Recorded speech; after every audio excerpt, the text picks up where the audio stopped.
سلام و درود بینندگان عزیز، همزبانان و همتباران. اولا بود برای شما میخواستم تشکری بکنم که ما رو دستگیری میکنید. این کانتنتی هم که ما در اینجا آماده کردیم برای موضوع فرهنگ می باشد. برای کسانی که فرهنگشان رو دوست دارن، زبانشان، کلا تاریخشان، قوم خود دستگیری میکنن، در هر کجا فخر میکنن، برای همونا هست.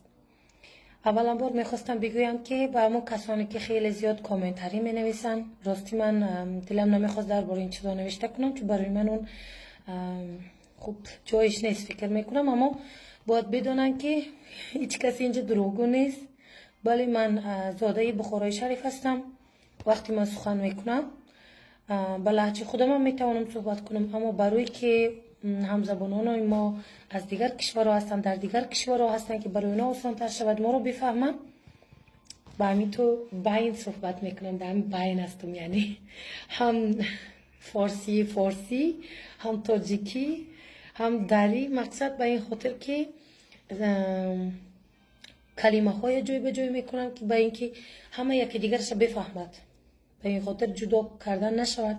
گویا که یعنی تاجیکی اینش چه طوری، از این خوشم نمیآید. به همین خاطر هم که باز در جایی که ما بزرگ شدیم مکتب زبان مادری نیست، من باید انا همینطور در مابین باشم که توانم چندین کشور را یا چندین صحبت کنندگان را، فارسی زبان را جمع بکنم به یک جای. مقصد من این است.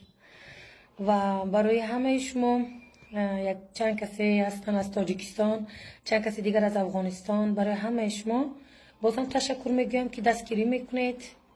خب مقصد ما به زندگی یکی است. خیلی خوشحال شدم، آدمای فرهنگ زیاد بودین.